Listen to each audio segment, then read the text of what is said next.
الٹے ہاتھ کی انگلیوں پر ذکر کر سکتے ہیں یا صرف سیدھے ہاتھ پر کرنا چاہیے؟ سنت کیا ہے؟ دیکھیں، سنت طریقہ جو ہے نا گنتی گننے کا، وہ یہ نہیں ہے جو ہمارے ہاں رائج ہے. ہم ایسے کرتے ہیں سبحان اللہ سبحان اللہ سبحان اللہ 33 دفعہ یہاں پھر 33 دفعہ الٹے ہاتھ پہ. جائز یہ بھی ہے، کوئی گناہ کی بات نہیں ہے، لیکن نبی صلی اللہ علیہ وسلم کے دور میں جو گننے کا رواج تھا نا وہ اس طرح تھا: 1 2 3 4 5 6، پھر 7 میں جو ہے نا انگلی تھوڑا نیچے آئے گی، 8 9، اور یہ 10 کا نشان، یہ نشان تھا 10 کا. 11 12 13 14 15 16 17 18 19 20، پھر اسی طرح 1 2 3 4 5 6 7 8 9 10، یہ 30 ہو گیا. اس طرح مجھے آتی ہے یہ 100 تک گنتی، تو ہم نے اپنے شیخ حضرت مفتی رشید احمد صاحب سے سیکھی تھی. تو نبی صلی اللہ علیہ وسلم کے گننے کا یہ طریقہ ہوتا تھا: عقد الانامل، انگلیوں کو اس طرح سے آپ، تو سیدھے ہاتھ پہ ہی پوری 1000 تک کی گنتی ہو جاتی ہے بڑے آرام سے.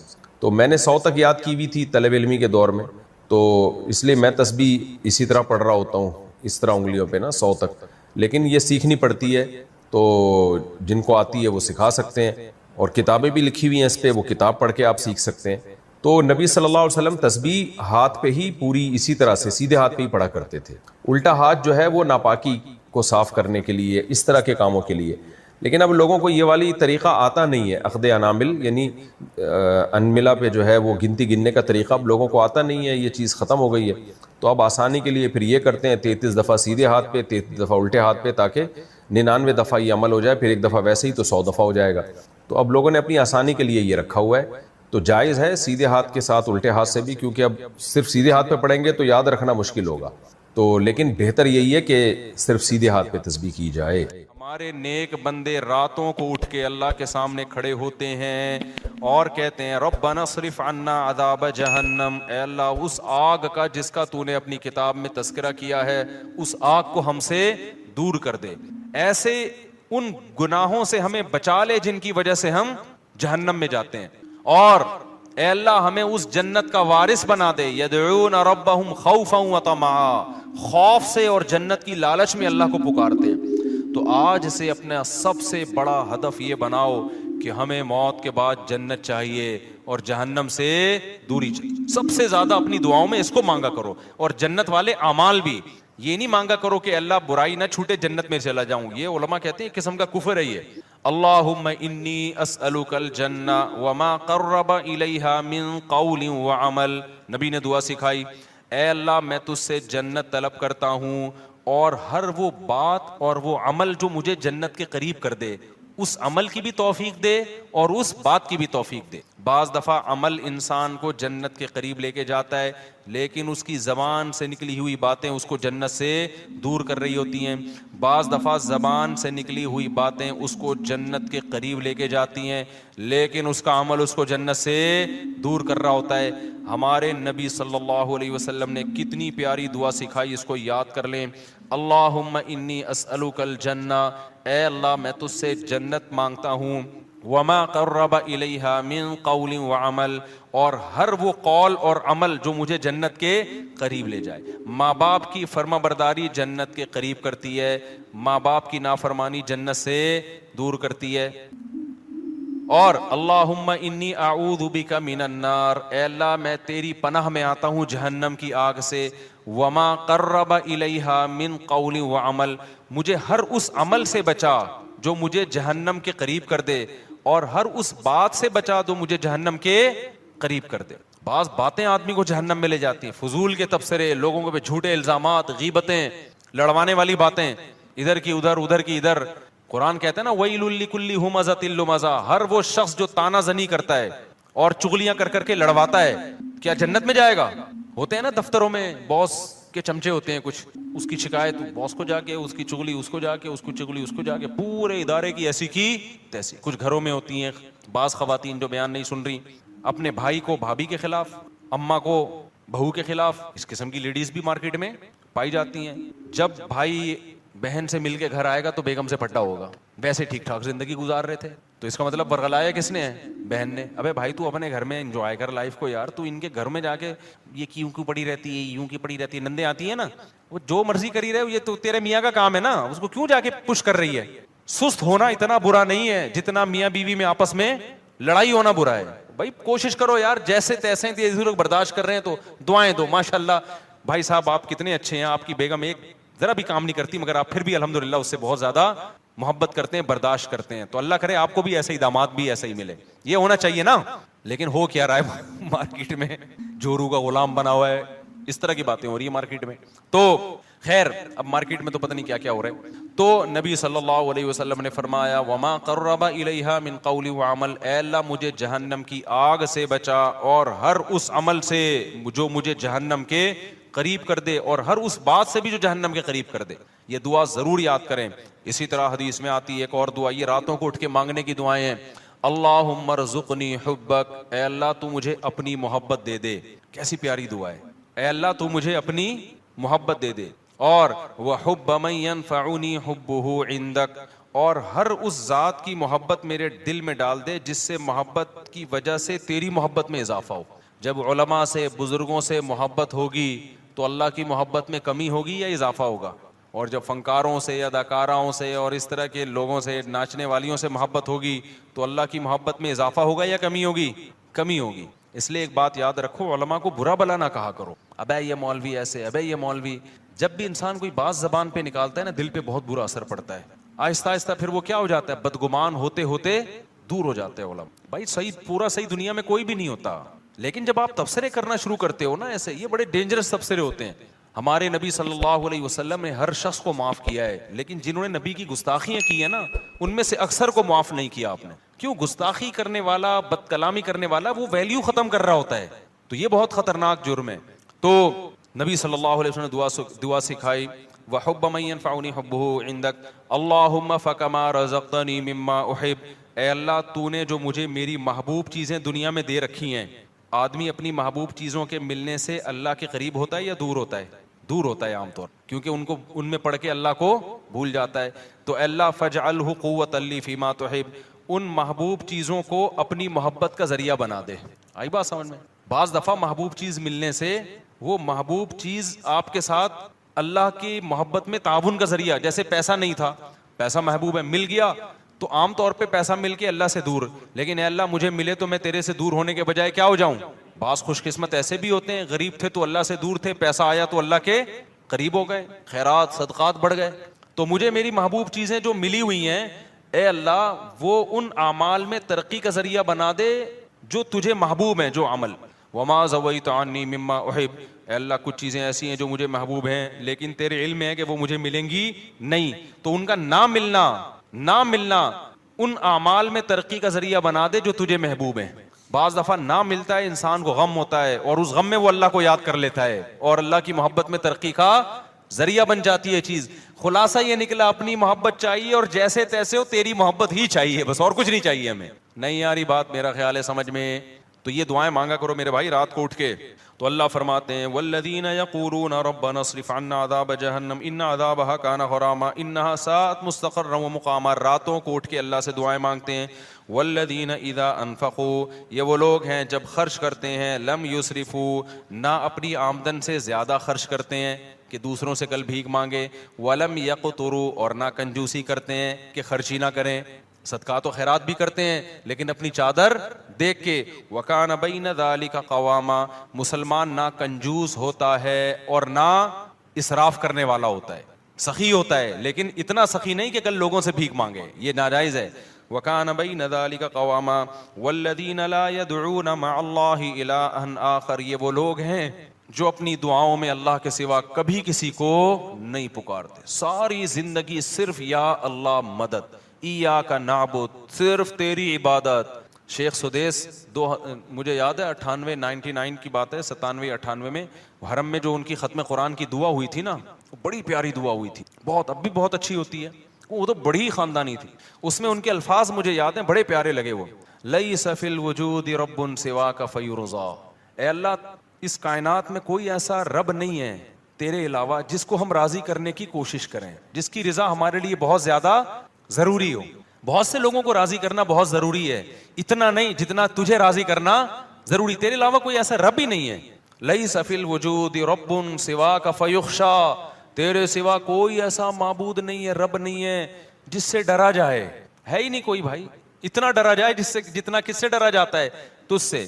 لیس فی الوجود رب سواک فیحب، کوئی تیرے سوا ایسا محبوب نہیں ہے جس سے محبت کی جائے, ایسا معبود نہیں ہے.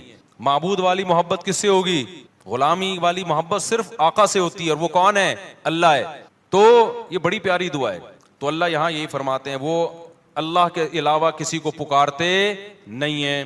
وَلَا يَقْتُلُونَ النَّفْسَ الَّتِي حَرَّمَ اللَّهُ إِلَّا بِالْحَقِّ, کسی انسانی جان کو ناحق قتل نہیں کرتے. وَلَا يَزْنُونَ, اور زنا نہیں کرتے.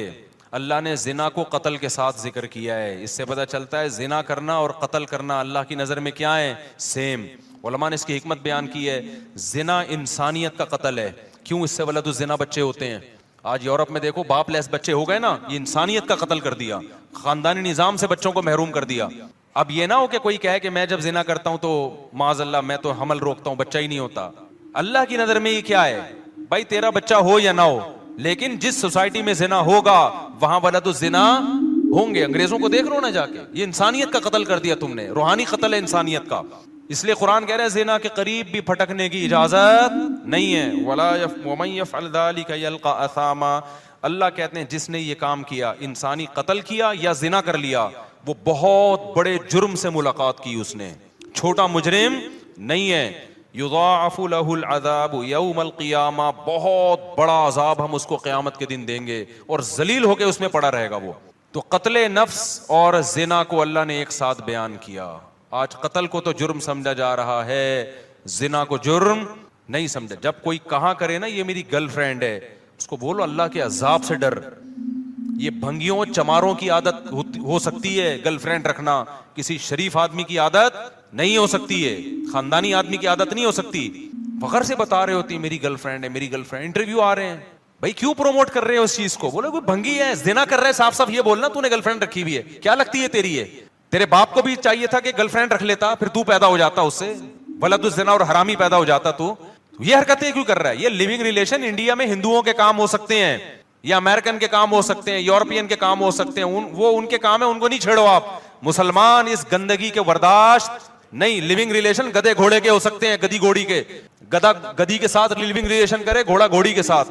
نکاح کرنا انسانوں کا کام ہے, زنا کرنا گدے گھوڑوں کا کام ہے. آپ کے پاس دو لائف اسٹائل ہے, گدے گھوڑوں والا اور ایک انسانوں والا, پیغمبروں والا. پیغمبر اپنے گھروں سے بچیاں رخصت کرتے ہیں شادی کے لیے, اس کے علاوہ پیغمبر نے اپنے گھر سے بچی کبھی رخصت نہیں کی ہے. اپنی بیٹیوں کو گھر سے شادی کے لیے رخصت کرو, بوائے فرینڈ کے ساتھ جانے مت دو اس کو, نہ خود گرل فرینڈ رکھو. پیغمبروں کے گھروں میں عورتیں آئی ہیں, معاذ اللہ نقل کفر, کیا دوست بن کے آئی ہیں, بیویاں بن کے آئی ہیں. آپ کے گھر میں عورت بیوی بن کے آئے گی, آپ کی بہن بیٹی گھر سے کسی کی بیوی بن کے نکلے گی. اس کے علاوہ تمام راستے کیا ہیں؟ بھنگیوں چماروں والے, گدے گھوڑوں کتوں والے راستے ہیں. کوئی بولا کرے نا, دیکھو اللہ کی خاطر غصہ کرنا, اللہ کی خاطر نفرت کا اظہار کرنا یہ بھی ضروری ہے. حدیث میں جہاں یہ آتا ہے کہ اللہ کی خاطر محبت کرو, وہاں اللہ کی خاطر نفرت بھی ہے. اپنے ذرا سے معاملات میں ایسے غیرت دکھاتے ہیں جیسے پھٹا جا رہا ہے, وہاں اخلاق ختم ہو جاتے ہیں. اللہ کے معاملے میں ایسا گھننا بن, 3 طلاقیں دے کے لوگوں نے بیویوں کو رکھا ہوا ہے. ایکچولی ان کا معاملہ ہے, ہم کیوں ان کو انوائٹ کر رہے ہیں دعوتوں میں؟ بھائی قرآن نے منع کر دیا 3 طلاق کے بعد رکھنا, بائیکاٹ کرو اس کا. میں نہیں کہہ رہا کہ جا کے سر پہ ڈنڈے مارو, بولو بھائی ہمارا ان سے ہمیشہ کے لیے تعلق, بولو ختم. بہن نے کہ شوہر نے 3 طلاقیں دی, اس نے فتویٰ لے کے شوہر کے ساتھ رہ رہی ہے, بہن کو بول دو ہمارے دروازے تمہارے لیے ہمیشہ کے لیے بند. دوست نے ایسا کر لیا, اپنی بیوی کو 3 طلاقیں دے کے رکھا ہے, بولے بھائی دوستی آج سے کیا ہے, ختم. ہم تجھے کوئی ایف آئی آر کٹتی بھی نہیں ہے اس پہ, ہم نہیں تجھے کچھ کہہ رہے, لیکن ہمارے ساتھ تعلق کیا ہے. حرام کو یار تم حلال کا لیبل لگا رہے ہو اس کے اوپر. قرآن نے صاف منع کر دیا, نہیں ہوتا 3 طلاق کے بعد, نہیں رہ سکتی. فتوے تو آپ کو ہر دور میں ہر طرح کے مل جائیں گے, تو کچھ خدا کے لیے بھی تھوڑی سی غیرت اختیار کرنا سیکھو. میں نہیں کہہ رہا لوگوں کے سر پھاڑو, نہ ہمیں یہ اتھارٹی ہے نہ ہم یہ کر سکتے ہیں. اپنی نفرت کا تو اظہار کرو نا. دوست آتا ہے گرل فرینڈ کو لے کے, بھائی مجھے گھر چاہیے, ابے بھائی ہمارا یہ چکلا کھانا ہم نے یہاں پہ گھر میں نہیں کھولا ہوا. آدھے ہوتے ہیں کہ یار رات گزارنی ہے گرل فرینڈ کے ساتھ, بولو یہ چکلا کھانا نہیں ہے, شریف لوگوں کا گھر ہے, پتلی گلی سے نکل یہاں سے. اکیلا آئے گا تو ٹھیک ہے بیٹھ, یا بیوی بنا کے لائے گا تو ٹھیک ہے, ہمارا گھر ہے بھائی, دوستی آ رہی ہے, بھابھی کے ساتھ آؤ جب آنا ہے. گرل فرینڈ کیا ہوتی ہے؟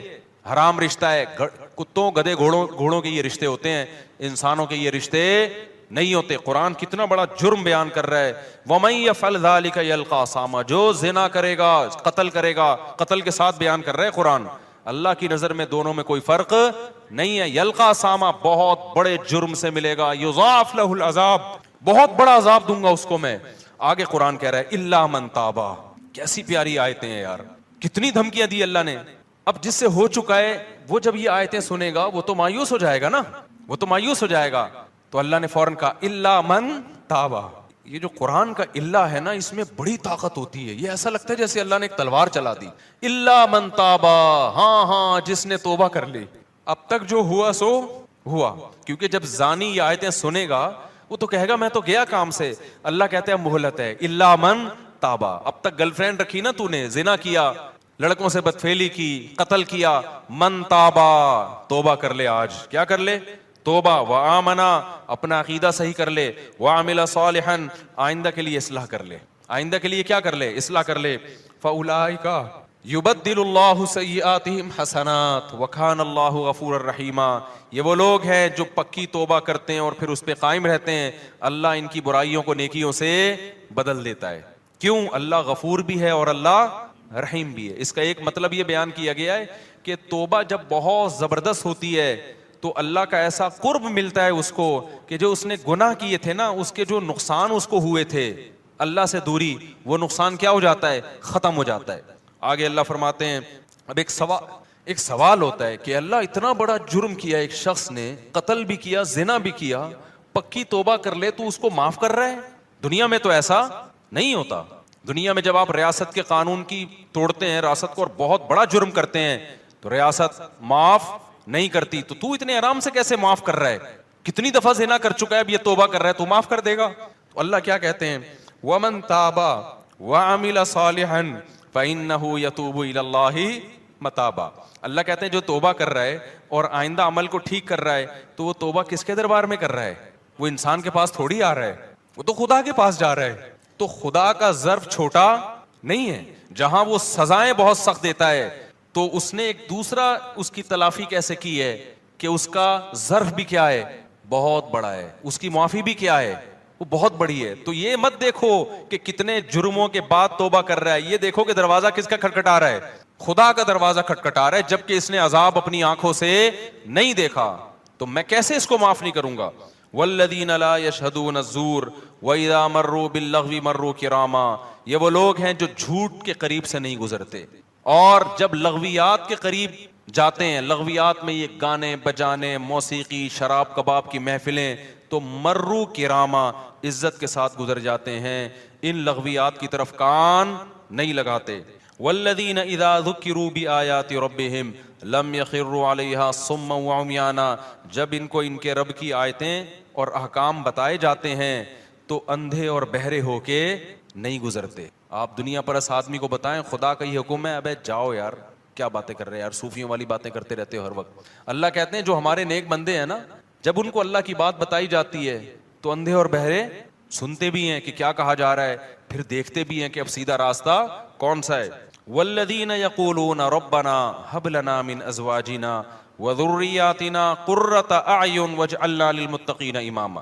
یہ دعائیں مانگتے ہیں, اے اللہ ہمیں ہماری ازواج اور اولاد کی طرف سے آنکھوں کی ٹھنڈک دے. کیا مطلب آنکھوں کی ٹھنڈک؟ وجعلنا للمتقین اماما, ہمیں پرہیزگاروں کا امام بنا, یعنی ہمارے ماتحتوں کو کیا کر دے؟ نیک بنا دے. کیونکہ جو اللہ کے خوف رکھنے والے لوگ ہیں ان کی آنکھیں اپنے گھر والوں سے اس وقت ٹھنڈی ہوتی ہے جب وہ اپنے بیوی بچوں کو نماز روزے میں اور نیکی کے کاموں میں مشغول دیکھتے ہیں. سمجھ میں آ رہی ہے بات؟ اس میں ازواج میں مرد بھی داخل ہے کہ عورت کے لیے یہ دعا ہے کہ اپنے شوہر سے میری آنکھیں ٹھنڈی کر. تو اس کی تفسیر علماء کیا لکھتے ہیں؟ شوہر کو نیک بنا دے. جو دنیا دار عورت ہے اس کو شوہر کی نیکی پہ آنکھیں ٹھنڈی نہیں ہوں گی, وہ کہے گی روکڑا کتنا لا کے دے رہا ہے, یہ فلموں میں ڈانس کتنا اچھا کر لیتا ہے, میرے ہسبینڈ سے ملیے بہت اچھا ناچتے ہیں. اس کی آنکھیں کیا ٹھنڈی ہوں گی؟ اوٹ پٹانگ حرکتیں دیکھ کے. جو برا آدمی ہوگا اس کی وہ اپنی بیوی کی آنکھیں اس کو ٹھنڈی کب ہوں گی؟ اور جناب وہ پیسے کما رہی ہے, جاب, آج کل تو یہی چل رہا ہے مارکیٹ میں. لیکن آپ سلیم الفطرہ ہو گئے نا, آپ کو بچیاں اسکارف میں اچھی لگیں گی, بچیاں پردے میں اچھی لگیں گی, نماز روزے میں بولو اچھی لگیں گی, ڈرامے دیکھتی ہوئی فلمیں دیکھتی ہوئی اچھی نہیں لگیں گی. آپ گھر کا ماحول بنتا ہے, بیوی قرآن پڑھ رہی ہو, بچے, میں نہیں کہہ رہا سارا دن لوگ صوفی بنے رہے, لیکن یہ منظر عزت دار آدمی کو, سلیم الفطرہ آدمی کو گھر میں بہت اچھا لگتا ہے. جب اس کی بچی مصلی پہ کھڑی ہو, بچے قرآن پڑھ رہے ہو, بیگم صاحبہ بھی قرآن پڑھ رہی ہوں اور میاں قرآن پڑھ رہا ہو, بیگم دیکھ رہی ہو, جو کبھی کبھار ہوا کرتا تھا ہماری سوسائٹی میں. اللہ تعالیٰ کیا فرماتے ہیں زکریا علیہ السلام کے بارے میں؟ یسارعون فی الخیرات ویدعوننا رغبا ورہبا. اللہ نے بڑھاپے میں حضرت زکریا کو اولاد دی نا, تو ان کو اشکال ہوا, اللہ مجھے اتنی بڑھاپے میں کیسے؟ تو فرشتے نے کیا کہا, آپ وہ لوگ ہو کہ آپ, اللہ قرآن میں کہتا ہے کہ یہ وہ لوگ تھے جو, یہ ایسا گھرانہ تھا جو نیکیوں میں دوسروں سے آگے نکلتے تھے, تو اس لیے اللہ کی برکتیں ہوئی ہیں. تو گھروں میں میرے بھائی کچھ آنکھوں کی ٹھنڈک کا ماحول پیدا کرو. یہ آنکھوں کی ٹھنڈک کا ماحول فلموں اور ڈراموں سے پیدا نہیں ہوگا. فلمیں اور ڈرامے اخلاق خراب کر رہے ہیں, بیٹیوں کو ماں کے سامنے چیخنا سکھا رہے ہیں, عورت کو شوہر کے گریبان میں ہاتھ ڈالنا سکھا رہے ہیں, اس میں کانفیڈنس پیدا کر رہے ہیں کہ جتنے تمہارے رائٹ اتنا اس کا رائٹ ہے. گریبان میں ہاتھ ڈال کے پوچھا کرو, فراز شٹ اپ, ہوتا ہے نا, ایسے بات کیا کرو. یہ کون سکھا رہا ہے؟ فلمیں سکھا رہی ہیں, ڈرامے سکھا رہے ہیں, اور میاں کو سکھا رہے ہیں کہ دیکھو رکھ کے اس نے تھپڑ لگایا اور اس نے شادی ناکام ہو گئی تو تیزاب پھینک دیا. میں ایک دفعہ حیدری میں جا رہا, ایک لڑکی بھاگ رہی ہے ٹکڑ ٹکڑ ٹکڑ بوتل لے کے. ابے میں نے کہا پکڑو یار, یہ کیا ہو گیا, کوئی عورت ڈاکو ہے یا بندہ؟ مجھے لڑکوں نے کہا بھائی ادھر کیمرے لگے ہوئے ہیں. میں نے دیکھا چاروں طرف کیمرے. وہ لڑکی جا کے گاڑی میں بیٹھی, اس نے یوں کر کے کچھ بوتل پھینکی. وہ ڈرامہ تھا, وہ ڈرامے کا سین ہو رہا تھا. پتا چلا جی ڈرامے کا سین ہے کہ اس میں تیزاب کی وہ دکھائے, تیزاب نہیں تھا وہ, لیکن دکھایا جا رہا ہے تیزاب. میں نے کہا یار یہ کیسے لوگ ہیں یار, یہ تم سوسائٹی کو کیا سکھا رہے ہو؟ جب آپ جرم ٹی وی میں دیکھتے ہیں آپ اپنی آنکھوں سے کہ اس کی نہیں بنی اور اس نے اپنی محبوبہ پہ تیزاب پھینک دیا, کتنے لوگوں کو خیال آئے گا تیزاب پھینکنے کا؟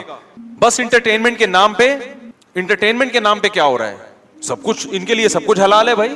سوسائٹی گئی ایسی کی تیسی ہو جائے سوسائٹی کی. اس لیے انسانوں سے نہیں پوچھا کرو, کس سے پوچھنا ہے, کیا کرنا ہے؟ خدا سے.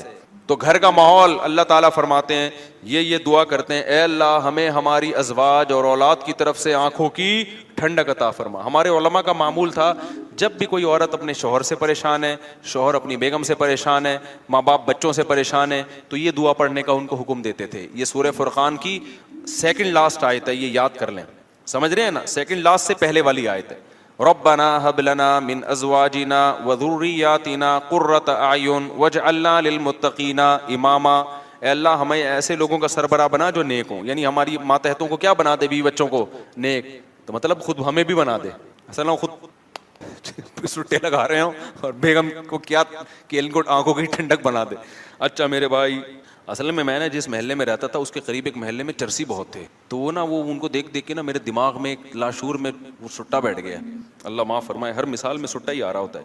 تو اللہ فرماتے ہیں اولئک یجزون الغرفۃ بما صبروا, یہ وہ لوگ ہیں جن کو اس صبر کی وجہ سے ہم جنت کے بالا خانے دیں گے. صبر کیا مطلب؟ اس ماحول کو کریٹ کرنے میں کچھ صبر کرنا پڑتا ہے. ٹی وی گھر میں لا کے رکھے, فلم لگانے میں کوئی صبر کرنے کی ضرورت بولو نہیں ہے. ہاں صبر اس میں ہوگا کہ بیگم ابھی سونے کا ٹائم ہے, ابھی نہیں, صبح دیکھیں گے فلم, اس میں تو صبر ہو سکتا ہے. ٹی وی بند کرنے میں کیا ہے؟ صبر ہے. نماز پڑھنے میں کیا کرنا پڑے گا؟ صبر کرنا پڑے گا. تلاوت کرنے میں کیا کرنا پڑتا ہے؟ باوضو ہو کے قرآن ہاتھ میں لے کے بیٹھنا پڑتا ہے. اچھے ماحول کے لیے صبر چاہیے, برائی کے لیے صبر کی ضرورت نہیں, بے صبری چاہیے اس کے لیے. تو اللہ کہتے ہیں انہوں نے صبر کر کے گھر کا ماحول اچھا کر دیا اور خود بھی اچھے بن گئے. تو اولئک یجزون الغرفہ, جیسے گھر میں ان کو آنکھوں کی ٹھنڈک ملے گی, ایسے ہی جنت میں بھی ہم نے ان کے لیے آنکھوں کی ٹھنڈک کا انتظام کیا ہوا ہے. ایک کام کر لیا کرو, خالدین فیہا, وہ میں بتاتا ہوں ابھی, خالدین فیہا, ہمیشہ اس جنت میں رہیں گے.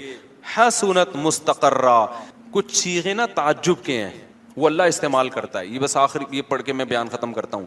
حسنت مستقرہ, اللہ کہتے ہیں کیا زبردست ٹھکانہ ہے, یعنی اللہ تعجب کا اظہار کر رہے ہیں.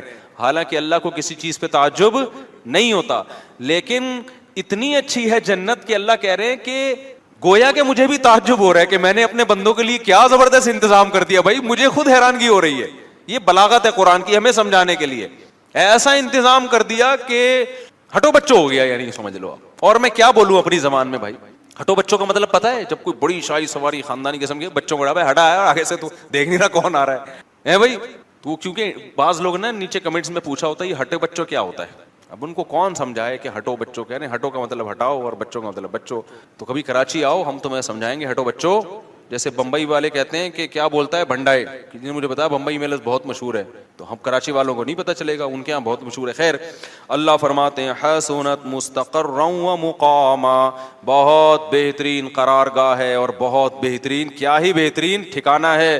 قل ما یعبأ بکم ربی لولا دعاؤکم، آخر میں اللہ سورہ فرقان میں بڑی زبردست بات کہتے ہیں کہ دیکھو تم اپنے رب کو اگر یاد نہیں رکھو گے تو رب کو تمہاری کیا پرواہ ہے بھائی، تم آپس کے ہی مسئلوں میں لگے رہو گے، کھا اسی کر رہے ہو، پہن اسی کر رہے ہو، بھول اسی کو گئے ہو، تو پھر آخرت میں مجھ سے امیدیں مت لگانا، میں تو اسی کو یاد رکھوں گا جو مجھے یاد رکھے گا۔